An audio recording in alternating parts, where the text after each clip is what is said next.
El teléfono en la mano, llamé a mi hijo Diego para preguntarle cuándo sería su boda, y mi nuera Lucía me miró a los ojos con una sonrisa que me puso la piel de gallina y dijo: «Ay, ya nos casamos ayer. Solo invitamos a gente especial». Esas palabras fueron como un cubo de agua hirviendo cayéndome por la cabeza. ¿Gente especial? Yo, que llevo 3 años pagando cada mes 400 euros de su alquiler, que compré todos los muebles de su casa y que llené su nevera cuando no tenían comida, resulta que no era una persona especial. Estaba de pie en el salón de mi propia casa. El teléfono en la mano pesaba como si tuviera 150 kilos. Mi hijo evitaba mi mirada, y Lucía se acomodaba en el sofá que yo misma había comprado para su piso. El vestido rojo que elegí para ella, con los zapatos nuevos, y mi sueño de estar presente en el día más importante de la vida de mi único hijo, quedaban colgados, inútiles. Me había gastado 250 euros en ese vestido. Me imaginé lo bien que me vería en las fotos de la boda de Diego, y ahora jamás aparecería en esas fotos. Durante meses había planeado cada detalle con ilusión. Había apartado 2000 euros para darles como regalo de boda. Llamé a mi hermana Clara en Madrid para contarle la buena noticia. Limpié mi casa de arriba abajo pensando que después de la ceremonia vendrían a celebrar conmigo. Todo desapareció de golpe con esas 4 palabras venenosas y demoledoras. Solo gente especial. Diego por fin rompió el silencio. Levantó la cabeza y con un tono ensayado dijo: «Mamá, fue algo muy de repente, la boda fue pequeñísima, solo nosotros y los testigos, pero ya lo había visto en la cara de Diego. Sentía que era una mentira absoluta. Vi las fotos de la boda en Instagram, vi a los padres de Lucía posando felices junto a los novios, vi a sus hermanos brindando entre risas. Vi el vestido blanco de Lucía, comprado en parte con los 1000 que le di el mes pasado para sus gastos personales. Vi todo lo que no debería haber visto, con una realidad brutal y un dolor que se me clavó en el corazón. 2 semanas después, exactamente al 15º día de aquella humillación, me llamó Lucía, esta vez con una voz completamente distinta. Ya no era la mujer segura de sí que me había dejado fuera de su boda. Su voz sonaba desesperada, casi suplicante, llorosa. «Rosa, el alquiler lleva 5 días de atraso. El casero vino a la puerta y dice: si no lo pagáis esta semana, os echo. Creo que se te olvidó hacer la transferencia». Su voz temblaba como si el mundo se viniera abajo. Guardé silencio unos segundos. Recordé todas esas veces en que corrí al banco para mandar el alquiler. Todos esos días en que cancelé mis propios planes para asegurar que tuvieran un techo. Las noches en las que, para poder darles dinero para sus caprichos, yo me apañé con un trozo de pan y un poco de queso. Y ahora, después de excluirme del momento más importante de sus vidas, tenían el descaro de llamarme como si nada. «Lucía», dije con una calma que me sorprendió hasta a mí, «¿no te dije que solo ayudo a la gente especial?». El silencio al otro lado de la línea era tan profundo que podía oír mis propios latidos. Por primera vez en años, la que temblaba no era yo, sino ella. «Rosa, no entiendo», tartamudeó. «Nosotros siempre hemos sido especiales para ti. Tú eres como una segunda madre para mí». Eran mentiras. Todas, mentiras envueltas en esa voz dulce que utilizaba cuando necesitaba algo.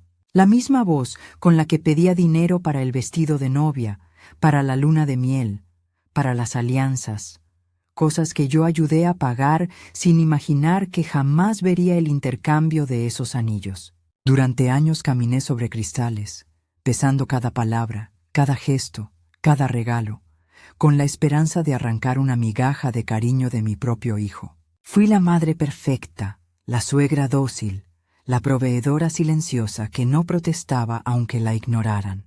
Pero esa frase, «solo gente especial», despertó algo en mí que llevaba mucho tiempo dormido. Empecé a calcular en mi cabeza cuánto dinero les había dado en esos 3 años. Entre alquiler, comida, regalos, emergencias y caprichos, pasaba de 50.000 euros. 50.000 euros que saqué de mi jubilación, de mis ahorros, del dinero que mi difunto marido me dejó para vivir mis últimos años en paz. ¿Y todo para qué? ¿Para que el día de la boda de mi hijo me trataran como a una desconocida? Esa noche colgué, me senté en la cama y me eché a llorar. Pero no eran lágrimas de tristeza, eran lágrimas de rabia, de frustraciones acumuladas, de desprecios tragados en silencio durante años. Lloré por todas las veces que hicieron de mi amor una carga, de mi presencia un estorbo, de mi dinero lo único que podía ofrecer. Lloré por haber sido una madre tonta, por la mujer que se perdió a sí misma intentando volverse imprescindible, para quienes la veían como desechable. A la mañana siguiente me desperté y algo en mí había cambiado. No era solo el dolor de la traición, era una determinación más profunda, más fría. Me levanté y me miré al espejo. Los ojos cansados de siempre, las mismas líneas que cuentan años de afectos no correspondidos. Pero había algo distinto en mi mirada, una dureza que no reconocía, una voluntad que llevaba años enterrada bajo la docilidad. Fui a la cocina e hice mi café como llevo 45 años haciendo. Pero esta vez ni se me pasó por la cabeza llamar a Diego para preguntarle, ¿cómo dormiste? No miré el móvil esperando un mensaje de disculpa por la humillación del día anterior. Por primera vez en mucho tiempo, lo primero del día era yo. Me senté a la mesa donde solía preparar sorpresas para ellos, cuadrar mis cuentas para cubrir sus gastos y llorar en silencio cuando me trataban con frialdad. Esa mesa iba a presenciar algo completamente distinto. Saqué la chequera, los extractos del banco y me puse a hacer números. Quería ver con cifras claras el tamaño de mi estupidez. 400 euros de alquiler al mes, 20.600 euros en 36 meses. Aproximadamente 300 euros al mes en comida y provisiones, 7.200 euros más. Cumpleaños, Navidad, aniversarios, mínimo 2.000 euros. Emergencias médicas de Lucía, 600 euros. Un préstamo para el coche que nunca devolvieron, 2.000 euros. Arreglo del aire acondicionado de su piso, 500 euros. Muebles del salón, 1.500 euros. Total, 35.700 euros. Ese era el cómputo exacto de mi generosidad. 35.700 euros gastados del legado de mi marido, de mi pensión, de los ahorros que junté céntimo a céntimo privándome durante años. Tanto dinero tirado al mar para la comodidad de dos adultos que ni siquiera supieron respetarme. Sonó el teléfono. En la pantalla aparecía el nombre de Diego. Normalmente me habría latido el corazón y habría corrido a contestar con la esperanza de que al fin se disculpara y dijera que todo había sido un malentendido. Esta vez dejé que sonara 1, 2, 3 veces. Se cortó, y yo seguí bebiendo mi café como si nada. 15 minutos después volvió a llamar. Ahora era Lucía. Tampoco contesté. Luego llegó un mensaje de Diego. «Mamá, por favor contesta. Tenemos que hablar». Lo borré sin responder. A la 1 de la tarde decidí salir a caminar. Hacía meses que no lo hacía solo por mí. Siempre salía para ir al banco a hacer transferencias, al supermercado a comprarles algo, a la farmacia por las medicinas de Lucía. Hoy salí porque me dio la gana. Pasé frente al parque al que llevaba a Diego cuando era niño. Recordé a ese niño tierno que me abrazaba y decía, «Eres la mejor y más dulce mamá del mundo». ¿Cuándo se convirtió en este hombre que trata a su madre como a un banco con sentimientos? ¿Cuándo empecé a confundir el amor con el dinero? ¿Cuándo decidí que tenía que comprar el cariño de mi propio hijo? Me paré frente al banco desde el que les enviaba dinero. El director, el señor Herrera, me vio a través del cristal y me saludó con la mano.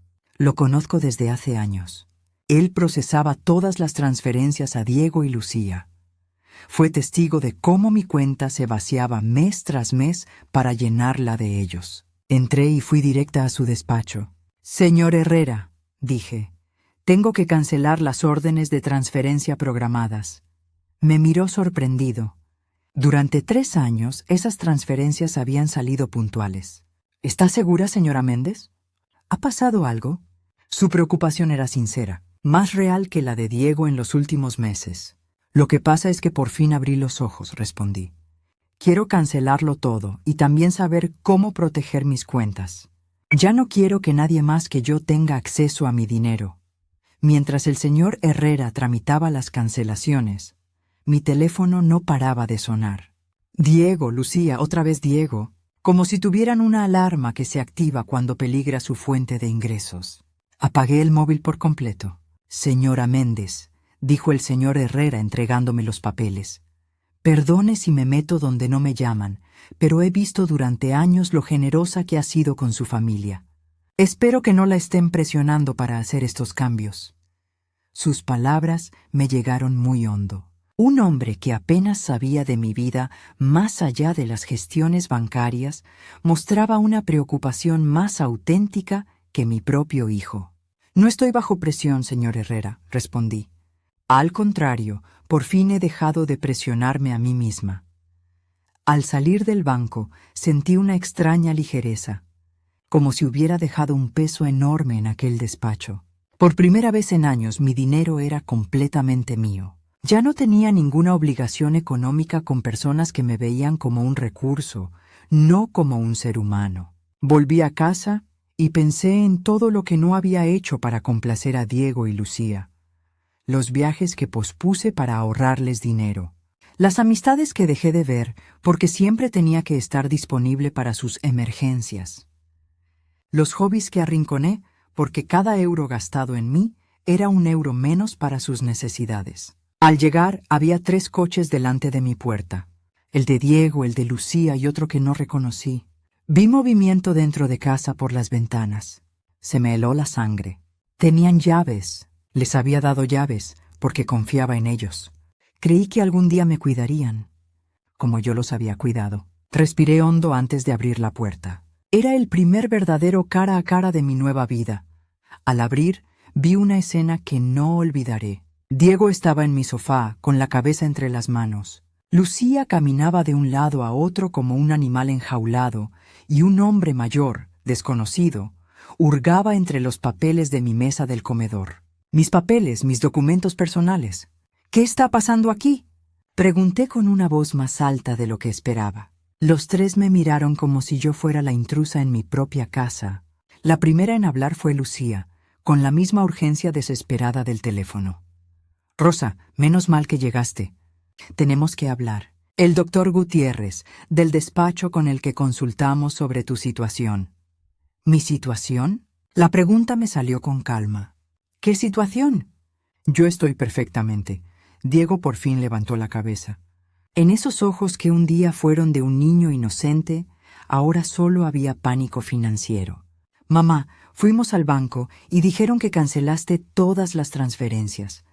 El señor Herrera también dijo que nos quitaste el acceso a tus cuentas. No entendemos por qué lo hiciste. El doctor Gutiérrez, cincuentón, con traje gris y una sonrisa nada fiable, se acercó con la mano extendida. Señora Méndez, soy el doctor Gutiérrez, abogado de familia. Sus hijos están preocupados por su salud mental y me pidieron que hablara con usted para evaluar la situación. No le estreché la mano. Fui directa a la mesa y recogí mis documentos, esos que revisaba sin mi permiso. Estos son mis papeles privados. No tiene ningún derecho a mirarlos sin mi autorización. Mamá, se metió Diego con ese tono condescendiente y despectivo que ha perfeccionado estos últimos años. Estamos preocupados por ti. Últimamente te comportas de forma muy rara. Nos cortaste el apoyo económico sin ninguna explicación. Luego no contestas al teléfono. Creemos que necesitas ayuda profesional. Lucía se acercó e intentó tomarme la mano con esa falsa ternura que reserva para cuando necesita algo. Rosa, cariño, sabemos que estás bajo mucho estrés y presión.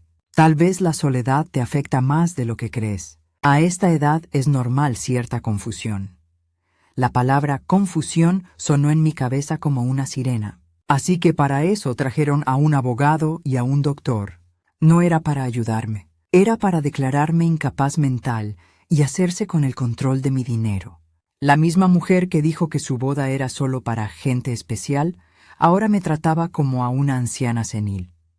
No estoy confundida, dije con una claridad que los dejó callados. Estoy más lúcida que en años, y ahora se van a ir de mi casa. Señora Rosa Méndez, retomó el doctor Gutiérrez con ese tono razonable que usan los abogados. Entiendo que se sienta abrumada, pero si sus hijos creen que su capacidad para tomar decisiones financieras ha disminuido, tienen derecho a intervenir. Han documentado varias conductas preocupantes. Conductas preocupantes. Solté una carcajada baja. ¿Cómo qué? ¿Decidir que mi dinero es mío? ¿Dejar de financiar la vida de dos adultos que me tratan como a basura? Lucía dio un respingo como si le hubiera dado una bofetada. Nunca te hemos tratado mal. Eres parte de nuestra familia. Además, todo lo que tienes será nuestro algún día. Solo estamos acelerando el proceso. Ahí estaba la verdad, cruda. Todo lo que tengo algún día sería de ellos. En su cabeza yo ya estaba muerta y estaban cobrando la herencia por adelantado. ¿70 años o 70 días? Les daba igual. Yo no era más que un cajero automático con patas que da problemas. «Fuera», dije señalando la puerta. Los tres fuera de mi casa. Diego se puso de pie con la cara de niño enfadado que pone cuando no consigue lo que quiere. «Mamá, no nos vamos a ir así como así. Tenemos obligaciones, el alquiler, la letra del coche, la tarjeta de crédito que firmaste con nosotros. No puedes cortarnos de un día para otro». «¿Que no puedo?», mi voz se alzó por primera vez. «¿Quién lo dice?». Durante años pagué el alquiler de una casa donde ni siquiera aparecía mi nombre. Llené la nevera de un hogar en el que no era bienvenida. Financié una vida en la que claramente no había lugar para mí. El doctor Gutiérrez sacó una carpeta del maletín y la puso sobre la mesa. «Señora Méndez, hemos preparado algunos documentos para facilitar esta transición. Un poder notarial que permitirá a Diego y Lucía gestionar sus asuntos financieros de forma más eficiente. Sería temporal, solo hasta que usted se sienta mejor». Cogí la carpeta y sin abrirla la tiré directamente a la basura. La única transición aquí será la suya hacia la puerta. Lucía se echó a llorar, pero no eran lágrimas de tristeza. Eran de frustración y rabia contenida. «No puedes hacernos esto, Rosa, confiábamos en ti. Hicimos planes contando con tu apoyo. Compramos cosas. Asumimos compromisos pensando en tu ayuda». «Contando con mi dinero», respondí. «No con mi bondad, ni con mi felicidad, ni con mi amistad, solo con mi dinero. Y ahora, porque decido usar mi dinero en mi propia vida y no en el presente ingrato de otros, resulta que de repente soy una anciana confundida que necesita tutela legal». Diego intentó acercarse.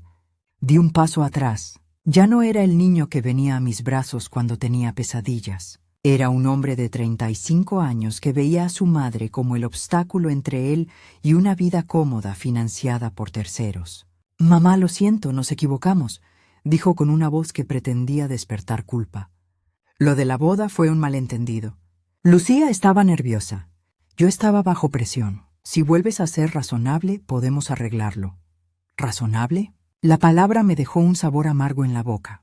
Ser razonable significa seguir pagando vuestra vida mientras me tratáis como a una extraña. Dar por hecho que no me dolió quedar fuera del día más importante en la vida de mi único hijo. El doctor Gutiérrez recogió con eficacia los papeles que había tirado, como quien está acostumbrado a que le rechacen. «Señora Méndez, esto no termina aquí. Su familia tiene opciones legales. Si realmente está tomando decisiones irracionales por problemas de salud mental, un juez puede determinar que usted necesita tutela». Sus palabras fueron un puñetazo.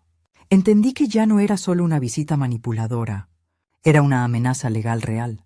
«Doctor Gutiérrez», dije mirándolo a los ojos, «antes de amenazar a una mujer de 71 años que lleva 40 manejando impecablemente sus finanzas, que crió sola a su hijo tras la muerte de su esposo, que ha llevado una casa y trabajado con dignidad hasta su jubilación, y que hasta la semana pasada mantenía a dos adultos perfectamente capaces, le sugiero que se informe mejor». Lucía dejó de llorar y me miró con una frialdad que por fin mostraba su verdadero rostro. «Esto no va a quedar así, Rosa. Nosotros también tenemos derechos y abogados». «Estupendo», dije. «Contraten todos los abogados que quieran, pero con su dinero, porque el mío ya no está disponible para financiar sus crisis legales. Los tres caminaron hacia la puerta con el orgullo herido de quienes no están acostumbrados a oír no. Antes de salir, Diego se volvió por última vez.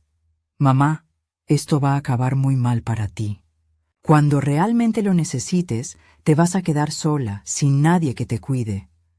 «Diego», dije con una mezcla de profunda tristeza y una claridad cristalina. Ya estaba sola. La diferencia es que ahora lo estoy por elección propia, no por su negligencia y sus sonrisas falsas. Cuando cerré la puerta tras ellos, me quedé en mi salón con el silencio más hermoso que había escuchado en años. Era el silencio de la libertad y la paz absoluta.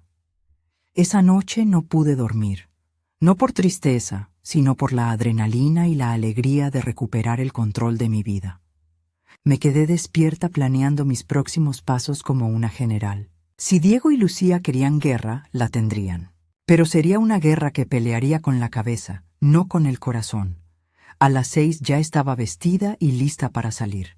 Primera parada: el despacho del abogado Lick Morales, con quien trabajé hace años cuando tramitamos el testamento de mi marido.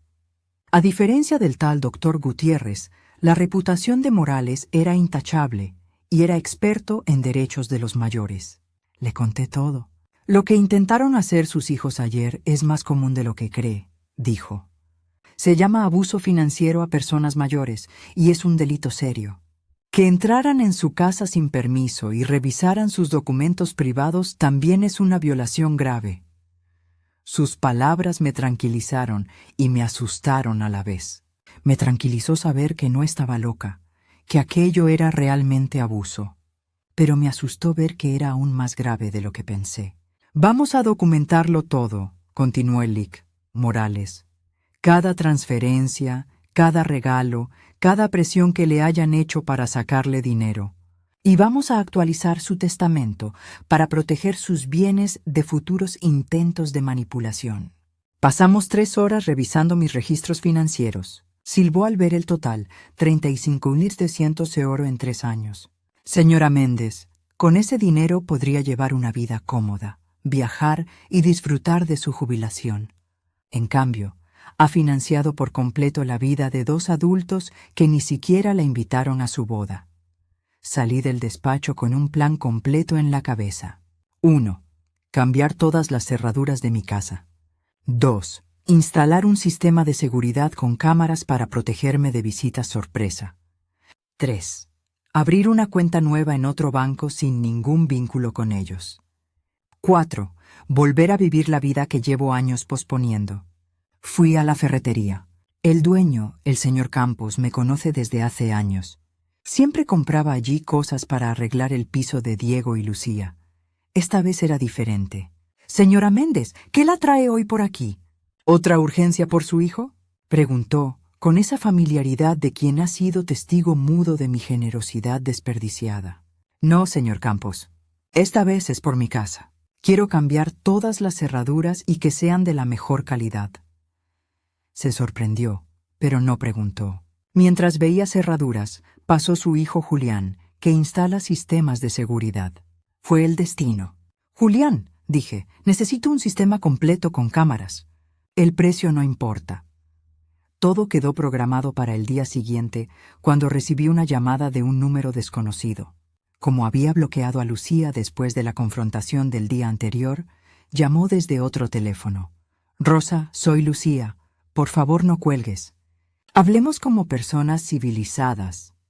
«Habla», respondí con sequedad. «Mira, entiendo que estés enfadada por lo de la boda. Fue un error. Diego y yo hemos hablado y queremos compensarte. Hagamos una cena especial contigo. Celebra nuestra boda con nosotros. Puede ser en tu casa. Cocinamos juntas como antes». La manipulación y la doble cara eran tan evidentes que tuve que contener la risa. «Lucía, ¿exactamente cuánto deben de alquiler?». Silencio. Una verdad que dolía. 2 meses. En total 800 €. Pero no te llamo solo por eso, Rosa. De verdad te echamos de menos en nuestras vidas. ¿Me echáis de menos a mí o a mi dinero? A las dos cosas, admitió con una sinceridad sorprendente. Rosa, no te voy a mentir. Sí, necesitamos tu apoyo económico, pero también te queremos. Eres importante para nosotros. Si soy tan importante, dije, ¿por qué no lo fui para vuestra boda? ¿Por qué no soy lo bastante importante para una llamada en la que no pidáis dinero? ¿Cuándo fue la última vez que me llamaste solo para preguntar cómo estoy? Otra vez silencio. Las dos sabíamos la respuesta. Nunca. Lucía, te lo diré una sola vez. Durante 3 años me habéis tratado como a un banco con sentimientos. Me usasteis, me ignorasteis, me despreciasteis. Y por último, me faltasteis al respeto de la peor manera. Ahora que se acabó el dinero, de repente descubrís que me queréis. Rosa, por favor, la corté. No hay por favor que valga. El día que dijiste que no era lo bastante especial para tu boda, hiciste tu elección. Ahora hago yo la mía. Colgué y apagué el teléfono del todo. En mi día de libertad no quería más interrupciones ni llamadas. Esa tarde fui al salón de belleza al que no iba desde hacía 1 año. Siempre cancelaba mis citas cuando surgía una urgencia de Diego o Lucía, o desviaba el dinero que tenía para mí a sus pagos. Señora Méndez, me llamó Cintia, mi peluquera favorita. ¡Qué sorpresa! Pensé que ya nos había olvidado. No os olvidé, Cintia. Solo olvidé que yo también merezco que me mimen. Me hice el paquete completo. Corte, color, manicura, pedicura. Por primera vez en años gasté en mí sin sentir culpa.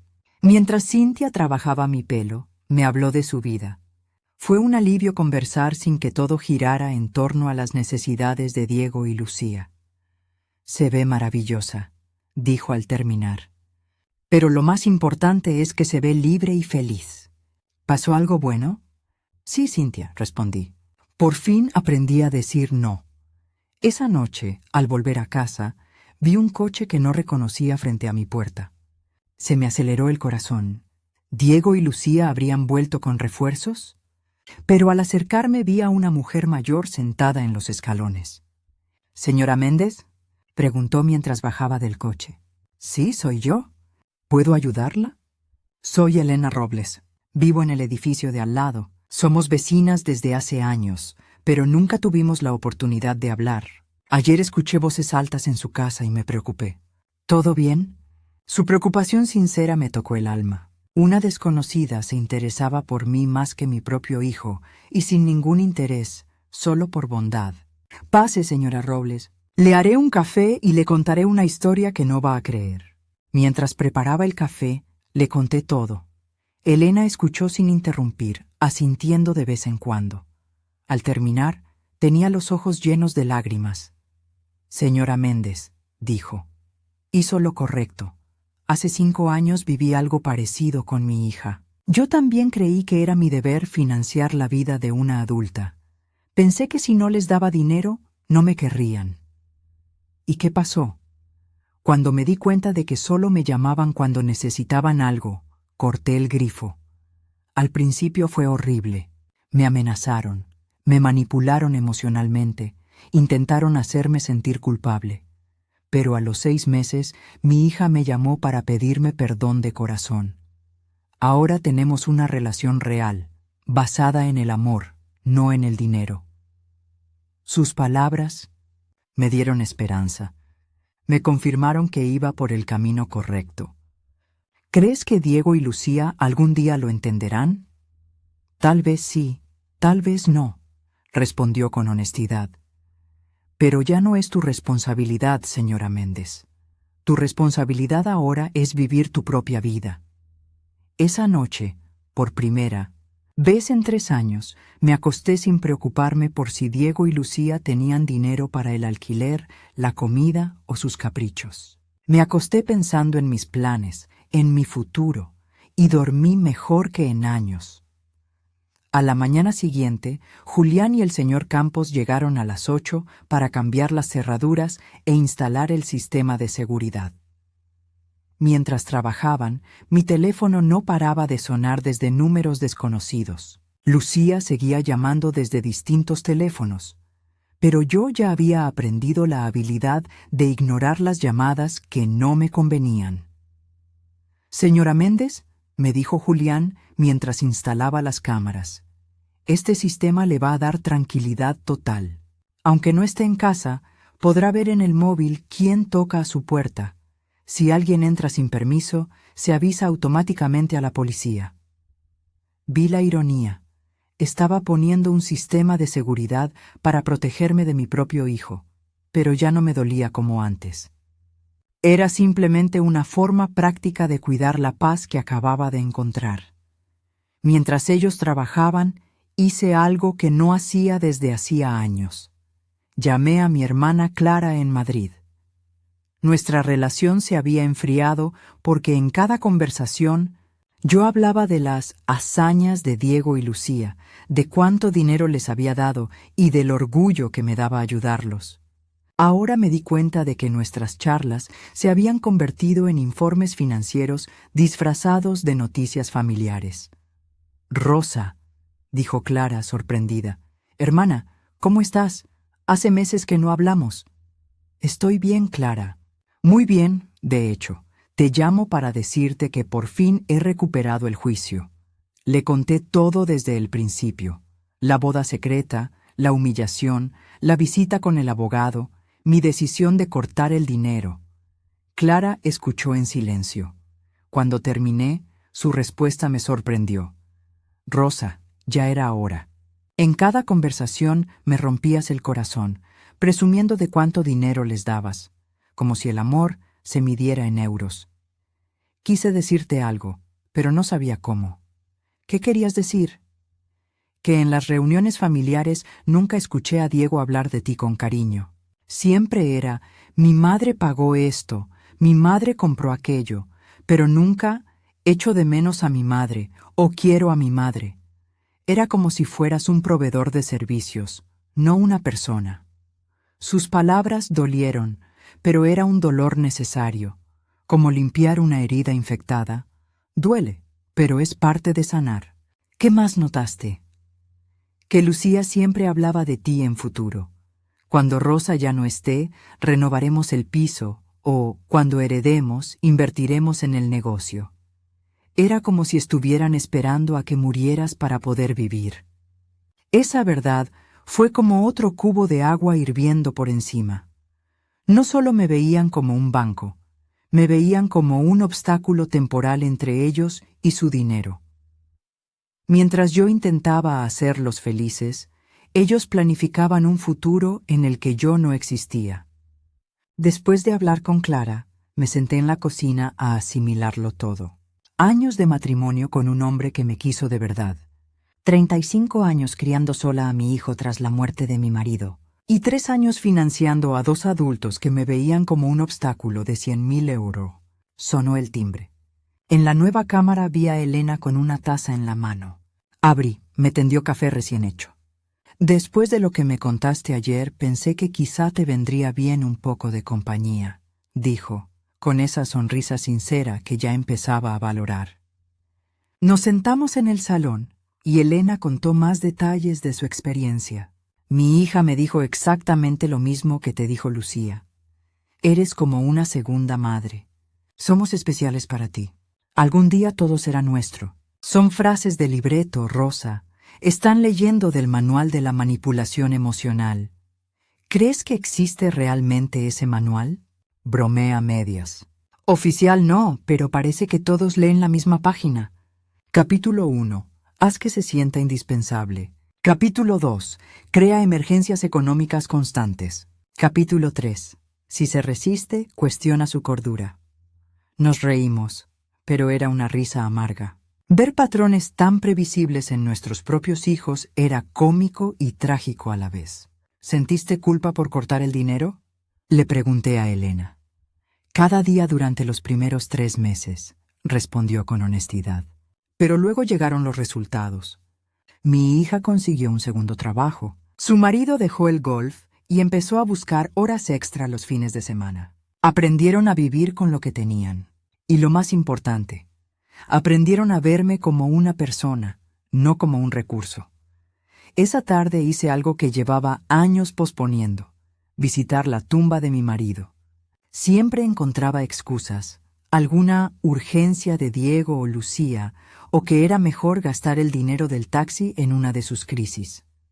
El cementerio estaba tranquilo y hermoso. La tumba de Roberto se veía algo descuidada. Llevaba meses sin ir.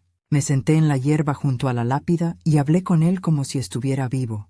Roberto, amor, creo que me perdí durante un tiempo. Cuando te fuiste, puse toda mi energía en Diego. Quise ser la mejor madre para que no creciera sin padre, pero creo que en el camino me olvidé de mí.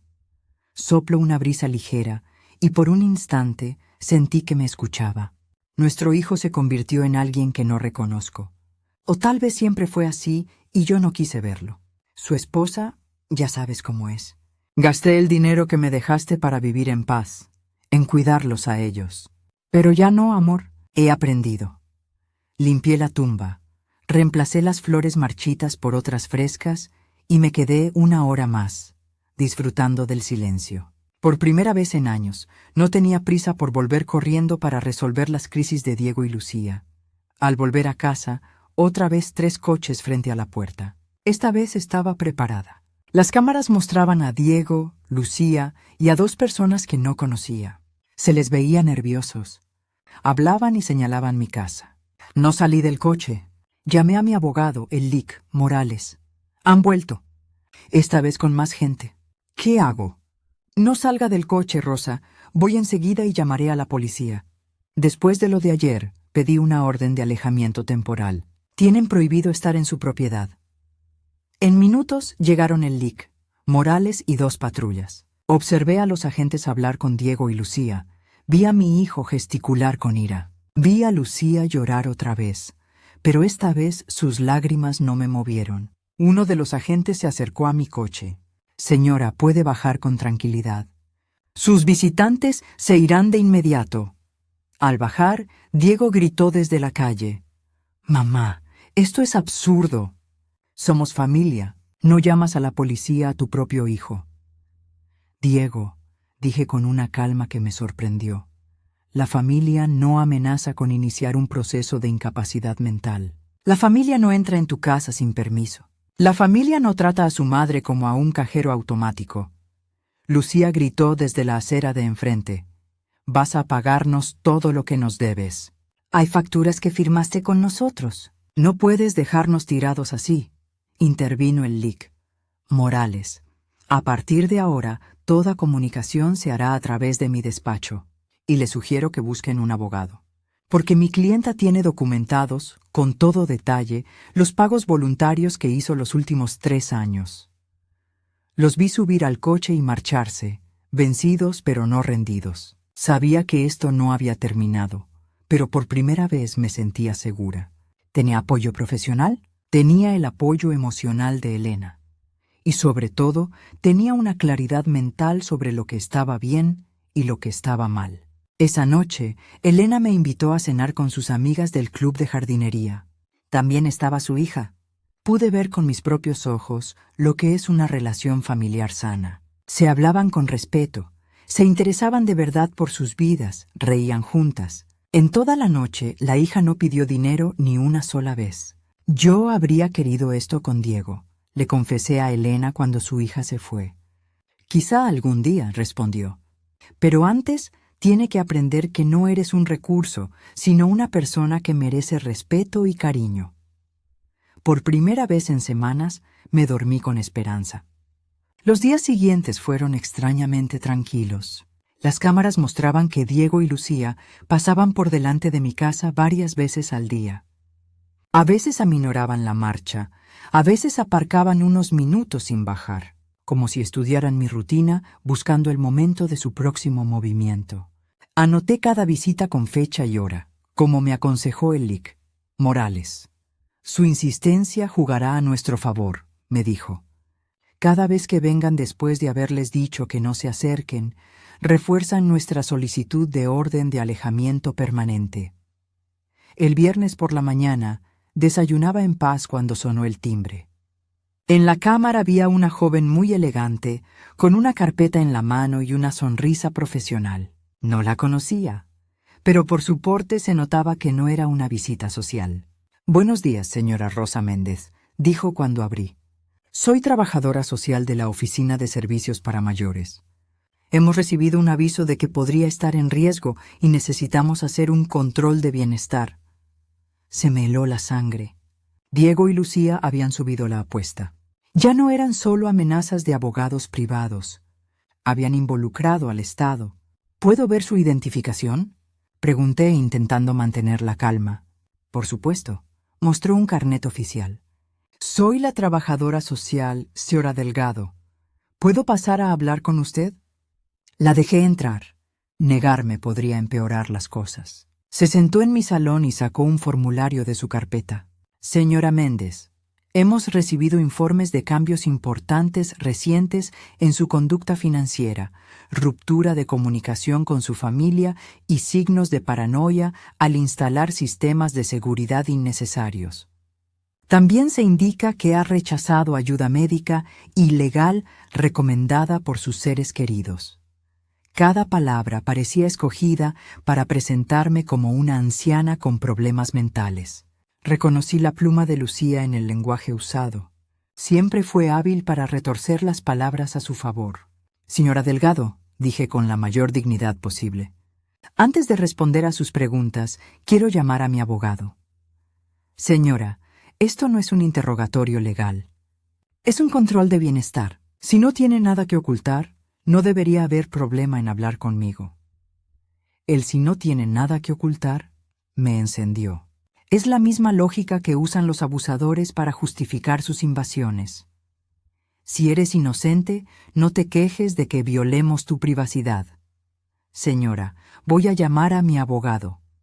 Puede esperar aquí o volver otro día, pero no contestaré sin representación». Llamé al LIC, Morales. Llegó en 20 minutos. Al ver a la trabajadora social, su rostro se puso serio. Revisó su identificación y dijo: «Señora Delgado, espero que tenga autorización judicial para estar aquí, porque mi clienta está bajo mi representación y una investigación sin permiso se consideraría acoso». «Caballero», respondió la señora Delgado, ya sin la seguridad de antes, «hemos recibido reportes de familiares preocupados por el bienestar de la señora». «Investigar es nuestro deber». «¿Qué familiares?», preguntó el LIC, Morales con sequedad. ¿Los mismos que intentaron que firmara un poder notarial sin representación? ¿Los mismos que entraron en su casa sin permiso y revolvieron sus documentos? ¿Los mismos que se beneficiaban de su dinero mientras la excluían de momentos importantes? El LIC. Morales sacó una carpeta y la colocó sobre la mesa. «Aquí tiene la documentación completa del abuso financiero y emocional sufrido por mi clienta. 37.500 euros en 3 años. Exclusión social sistemática y chantaje emocional. Si hay alguien que deba ser investigado, no es mi clienta». La señora Delgado revisó los documentos con creciente incomodidad. El relato que le habían dado no encajaba con la realidad frente a ella. «Señora Méndez», dijo al fin, «¿puede explicar por qué cortó tan de repente el apoyo económico a su hijo?»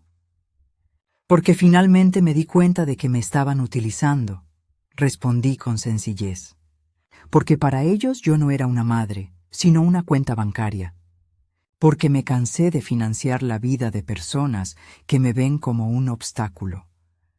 «¿No es su responsabilidad ayudar a su familia?». La pregunta me ardió por dentro. «Señora Delgado, mi responsabilidad como madre era criar a mi hijo hasta los 18, educarlo y darle las herramientas para ser un adulto independiente. Mi hijo tiene 35 años, está casado y en condiciones de mantenerse. Financiar la vida de un adulto no es mi responsabilidad. Es una elección, y he elegido no hacerlo». El liquies Morales intervino. «Señora Delgado, ¿le parece normal que un adulto de 35 años no pueda pagar el alquiler sin la ayuda de su madre de 71? La señora Delgado no respondió de inmediato. Se notaba que reevaluaba todo el asunto. «Señora Méndez», dijo al cabo de un momento, ¿gestiona usted sola todos sus asuntos financieros? Puedo mostrarle mis extractos bancarios, mis inversiones y mis pagos de impuestos. Todo está al día y en orden. ¿Vive de forma independiente? Como puede ver, mi casa está en orden. Me cuido físicamente. Conduzco mi propio coche. Mantengo relaciones sociales sanas con mis vecinos. ¿Toma medicación regularmente? Solo vitaminas y a veces aspirina. No tengo ninguna condición que requiera receta habitual, añadió el LIC. Morales. Mi clienta, como parte del proceso legal, se ha sometido a exámenes médicos completos. Su estado físico y mental es muy bueno. La señora Delgado cerró la carpeta. Con base en esta entrevista y en la documentación revisada, no veo señales de que esté en riesgo ni de que requiera intervención. Cerraré este expediente. Cuando se fue, nos quedamos unos minutos en silencio. Rosa, dijo al fin el LIC. Morales, esto va a seguir escalando. Diego y Lucía están gastando lo que no tienen en profesionales para intentar declararla incapaz. ¿Eso significa que están desesperados? Exactamente. ¿Qué más pueden hacer? Pueden presentar una demanda de incapacidad.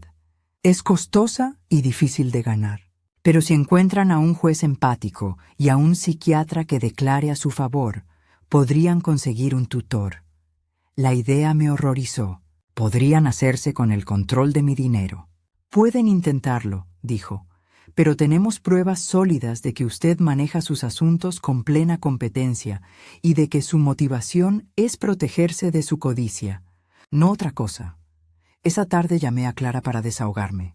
Después de escucharme, dijo, «Hermana, ¿te das cuenta de hasta dónde están dispuestos a llegar por dinero? Arriesgan la relación familiar, gastan en abogados y médicos, destruyen su propia reputación, todo para volver a tener acceso a tu cuenta». Sus palabras me hicieron pensar. Diego y Lucía habían mostrado su verdadera naturaleza.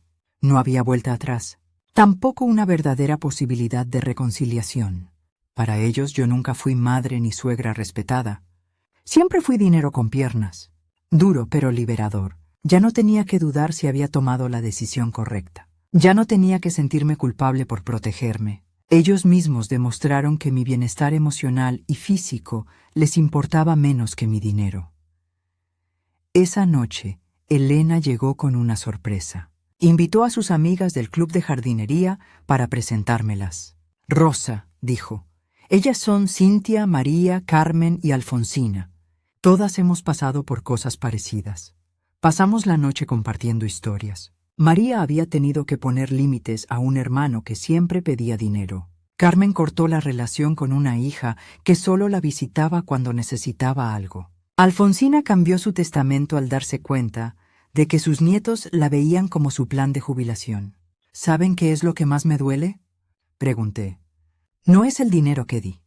Es descubrir que el cariño y el respeto que creía tener en realidad nunca existieron. Con la sabiduría de sus 80 años, Alfonsina me tomó las manos. Rosa, el amor verdadero no se compra ni se vende. Si tienes que pagarlo, nunca fue real. Sus palabras fueron un bálsamo para mi herida. Tenía razón, yo había comprado atención, no amor. Había financiado una ilusión. He descubierto algo, les dije. La soledad que se siente estando rodeada de personas que no te quieren es peor que estar sola. Al menos ahora, cuando estoy sola, tengo la compañía de alguien bueno, yo misma. Todas rieron e hicimos un brindis por la nueva sabiduría. Aquella noche, cuando se fueron, me senté en el jardín. Las estrellas brillaban más que nunca, o quizá yo veía más claro.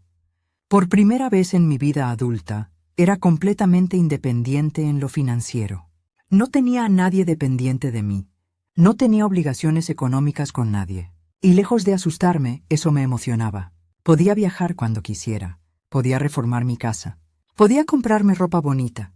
Podía donar a las organizaciones que realmente me importan. En vez de financiar el presente de gente desagradecida, podía invertir en mi propio futuro. La libertad era dulce, como la esperanza y la paz. Y por primera vez en años, quería planear mi porvenir. Un mes después de la visita de la trabajadora social, pensé que por fin había ganado la guerra. Me había instalado en una rutina preciosa.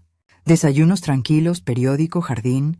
almuerzos con Elena o con mis nuevas amigas. Por las tardes retomaba actividades que había abandonado años atrás. Volví a pintar, algo que hacía con pasión antes de convertirme en la financiadora personal de Diego y Lucía.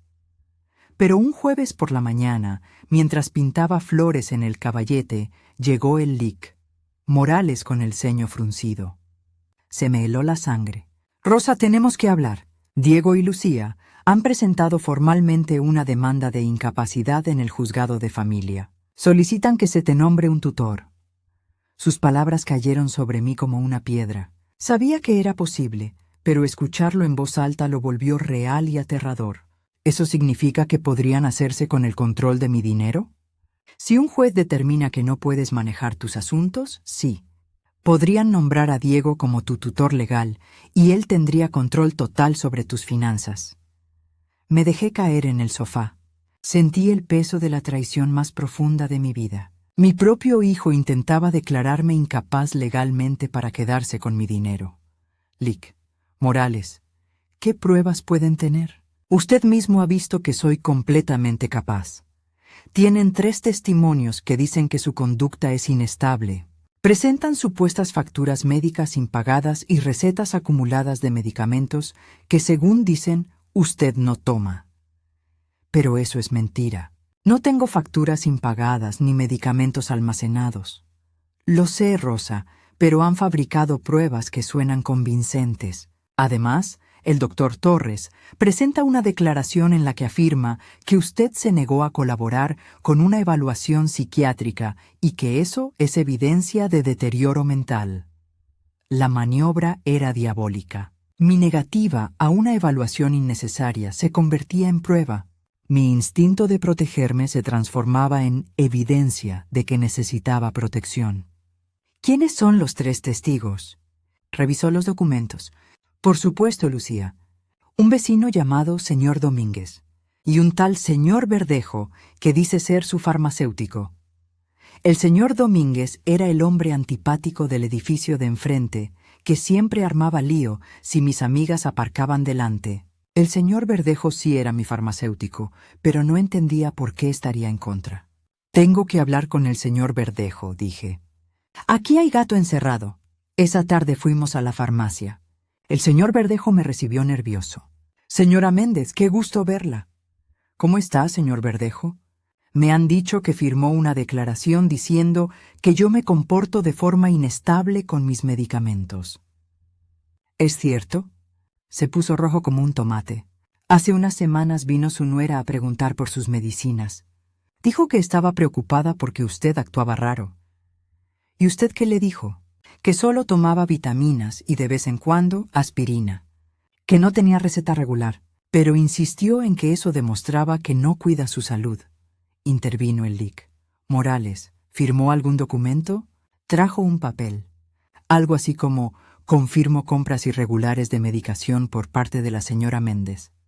Pensé que era para el seguro médico. No sabía que era para un juicio. Mi propio farmacéutico había sido engañado para firmar algo sin comprenderlo. La manipulación de Lucía no tenía límites. «Señor Verdejo», dije, «necesito que redacte una declaración explicando exactamente lo ocurrido y que deje claro que no tengo ningún problema con mis medicinas». «Por supuesto, señora Méndez. Lo siento muchísimo por este malentendido». Después fuimos a hablar con el señor Domínguez. Abrió la puerta con hostilidad evidente. «¿Qué quieren?» «Entendemos que firmó una declaración sobre el comportamiento de mi clienta», dijo el Lic. «Morales». «Sí, y es verdad. Esa mujer está loca. Lleva semanas rara. ¿Puede describir con precisión lo que ha observado? Instalar cámaras como si viviera en zona de guerra, tener siempre gente extraña viniendo, gritarle a su familia en la calle». Me di cuenta de que había sacado todo de contexto. Las cámaras eran para protegerme. La gente extraña eran mis nuevas amigas. Gritar era defender mi casa de las entradas sin permiso. «Señor Domínguez», dije, «¿sabe por qué instalé las cámaras?» «No, y no me importa». «Porque mi hijo y mi nuera entraron a mi casa sin permiso y me amenazaron. Eso lo diría una loca, replicó con grosería. Era imposible razonar con él. Su testimonio se basaba en observaciones superficiales y juicios malintencionados. Esa noche, el Lic, Morales y yo trazamos el plan de defensa. Rosa, necesitamos nuestra propia evaluación psiquiátrica. Mi colega, la doctora Navarro, es experta en valoración de capacidad. Puede certificar oficialmente que eres plenamente competente. ¿Y si Diego y Lucía sobornan al juez? ¿Y si todo esto da igual, porque ya está decidido que me declaren incapaz? Rosa, el sistema legal no es perfecto, pero tampoco está completamente podrido.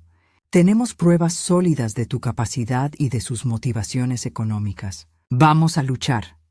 Al día siguiente fui a ver a la doctora Navarro, una mujer de unos 50, amable pero de mirada aguda. Señora Méndez, voy a hacerle una serie de preguntas y pruebas para evaluar su capacidad.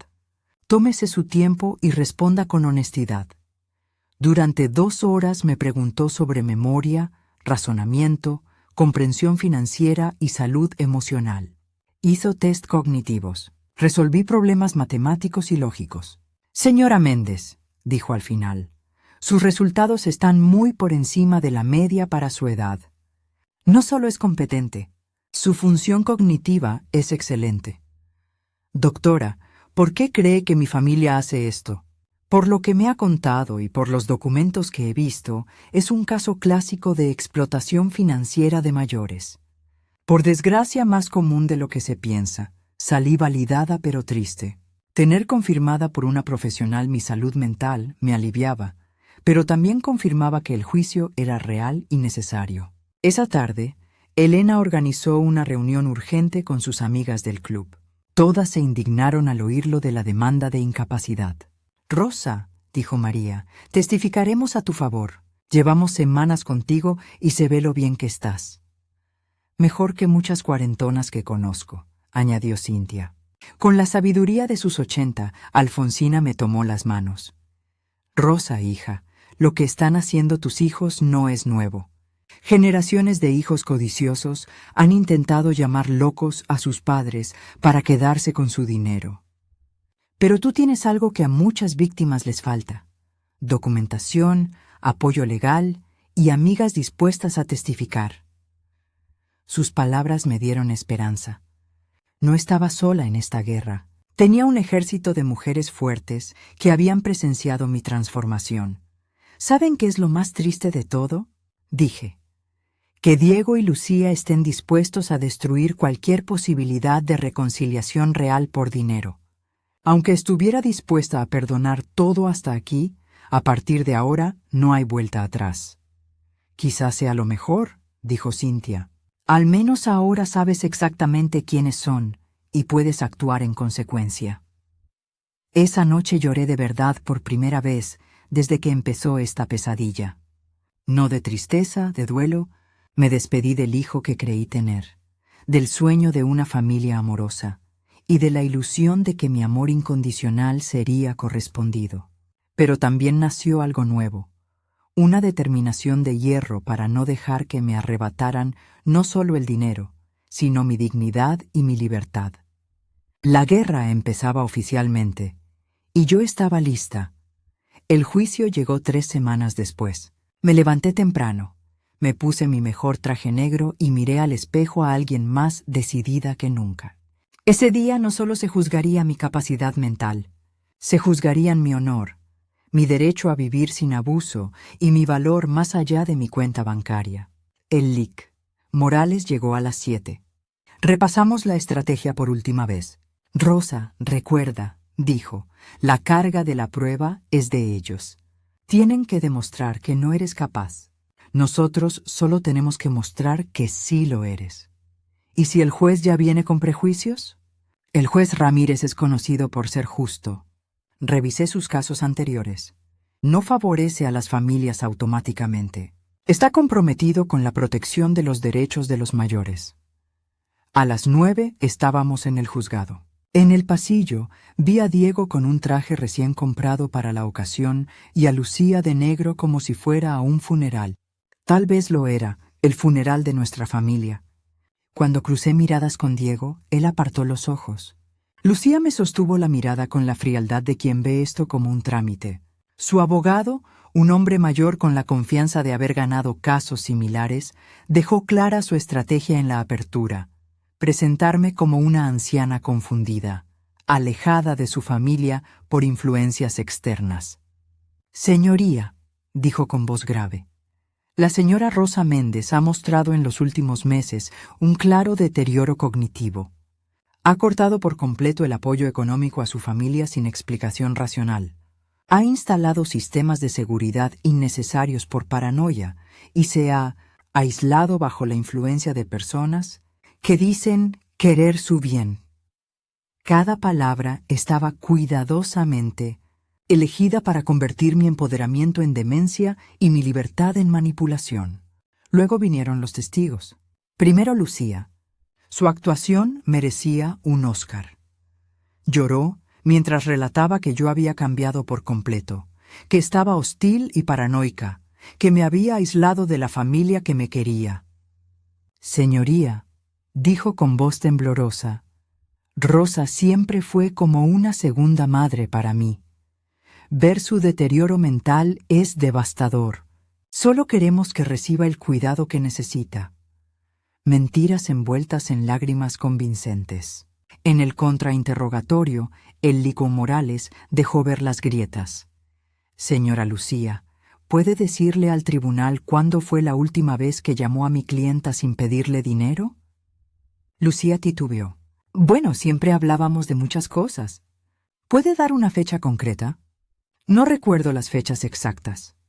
«¿Es cierto que mi clienta no fue invitada a su boda?» «Fue una ceremonia muy pequeña». «¿Es cierto que cuando mi clienta preguntó por la boda, usted le dijo, ¿solo invitamos a gente especial?» Lucía se sonrojó. Esas palabras se sacaron de contexto. ¿Cuál es el contexto adecuado para decirle a su suegra que no es una persona especial? No pudo dar una respuesta convincente. Luego tocó Diego. Verlo jurar decir la verdad para mentir sobre mi salud mental fue uno de los momentos más dolorosos de mi vida. «Mi madre siempre fue generosa», declaró, «pero últimamente actúa de manera inestable e irracional. Creemos que está siendo manipulada por gente que se aprovecha de ella». En el contrainterrogatorio se le cayó la máscara. «Señor Diego, ¿cuánto dinero recibió de su madre en los últimos 3 años?» «No sé la cifra exacta. ¿Le parece razonable 33.400 euros? ¿35.600 euros? ¿35.500 euros? Tal vez. Mi madre siempre fue generosa. ¿Cuántas veces visitó a su madre sin pedirle dinero?» Un silencio atronador. «¿Es cierto que entró en su casa sin permiso y revisó sus documentos privados?» Estábamos preocupados por ella. «¿Es cierto que llevó a un abogado para que firmara un poder notarial que les permitiera gestionar sus finanzas?» Queríamos ayudarla económicamente. ¿Con 35 años no puede pagar su alquiler sin la ayuda de su madre de 71? Diego no pudo dar una respuesta digna. El señor Domínguez testificó sobre mis supuestos comportamientos inestables, pero al pedirle detalles, admitió que nunca había hablado conmigo y que todo lo que sabía eran observaciones superficiales. El doctor Torres interpretó mi negativa a la evaluación como prueba de deterioro, pero presentamos el informe de la doctora Navarro con resultados cognitivos impecables y sus afirmaciones se vinieron abajo. Luego fue nuestro turno. El primer testigo, mi farmacéutico, el señor Verdejo, explicó cómo lo manipularon para firmar un documento sin entender su propósito. La doctora Navarro explicó que mi estado mental era excelente y presentó los resultados de las pruebas. El señor Campos, de la ferretería, habló de la racionalidad de mis decisiones financieras y de la perfección con que se gestionaron las cancelaciones de las transferencias. Elena y mis amigas del club de jardinería testificaron sobre mi claridad, mi vitalidad recuperada y mi capacidad para mantener relaciones sociales sanas. Finalmente, me tocó a mí. Me levanté, caminé hasta el estrado y sentí el peso de 71 años de experiencia, de una sabiduría labrada con dolor y de una fuerza descubierta en la adversidad. El lic. Morales me guió. Me permitió contar toda la historia, los 35.700 oro en 3 años. La herida de ser excluida de la boda, la manipulación emocional constante, la invasión de mi intimidad, las amenazas legales. Señora Méndez, dijo por fin el lic. Morales, ¿por qué decidió cortar el apoyo económico a su hijo y a su nuera? Porque entendí por fin que lo que recibía de ellos no era amor, respondí con voz firme. Era una transacción comercial disfrazada de relación familiar. Mi dinero era bienvenido. Yo, como persona, no. ¿Se arrepiente? Mi único arrepentimiento es no haberlo hecho antes. En su alegato de cierre, el abogado de Diego insistió en que había sido influenciada desde fuera. La réplica del lic. Morales fue demoledora. Señoría, aquí no hay una anciana incapaz. Hay una mujer que por fin encontró el valor de liberarse de años de abuso financiero y emocional. Los demandantes no han presentado evidencia médica real de incapacidad. Lo único que han mostrado es su frustración ante la decisión de su fuente de ingresos de proteger sus propios recursos. El juez Ramírez deliberó 2 horas, que a nosotros nos parecieron 2 años. Volvió con el rostro serio pero claro. Tras revisar todas las pruebas presentadas, comenzó. Queda claro para este tribunal que la señora Rosa Méndez conserva plenamente sus capacidades mentales. Las evaluaciones psiquiátricas profesionales confirman su competencia. Aunque sus decisiones financieras sean dolorosas para su familia, son totalmente racionales y están dentro de sus derechos. El corazón me latía con fuerza. Además, continuó, la evidencia sugiere que esta demanda se ha presentado más por motivaciones económicas que por una verdadera preocupación por el bienestar de la señora Méndez. La solicitud de tutela queda completamente desestimada. Había ganado. No solo el juicio. Había recuperado mi libertad, mi dignidad y mi derecho a vivir sin quienes me explotaban en nombre de un supuesto cariño. Al salir del juzgado, vi a Diego y Lucía discutiendo con su abogado. Lucía me miró con odio puro y se alejó. Diego me miró por última vez. Por un instante creí ver algo parecido al arrepentimiento, pero ya era demasiado tarde. Esa noche, Elena organizó una celebración en mi casa con todas nuestras amigas. Brindamos por la justicia, por la libertad y por la hermandad de mujeres fuertes que se apoyan entre sí. Rosa, dijo Alfonsina, hoy no solo ganaste un caso, recuperaste tu vida. Tenía razón. Por primera vez en años, el futuro era completamente mío. Podía viajar, podía amar, podía crear, podía vivir sin miedo, sin culpa y lejos de la manipulación. 3 meses después vendí mi casa y me mudé a un bonito piso cerca del centro. Doné la mitad de mi dinero a organizaciones que trabajan contra el abuso familiar hacia personas mayores. Con la otra mitad empecé a vivir la vida que siempre quise. Viajé por Europa, tomé clases de arte, me uní a grupos de voluntariado. No supe más de Diego y Lucía. Por terceros me enteré de que tuvieron que mudarse a un piso más pequeño y que Lucía consiguió trabajo por primera vez en años.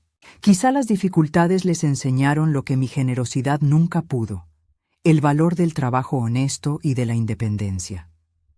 Algunas noches, desde mi nuevo balcón, miro las estrellas y pienso en la mujer que era hace un año, temerosa, manipulada, convencida de que tenía que comprar el cariño. Esa mujer ya no existe. En su lugar está alguien que aprendió una verdad fundamental. El amor verdadero no tiene precio, y el precio de la libertad nunca es demasiado alto. Mi nombre es Rosa.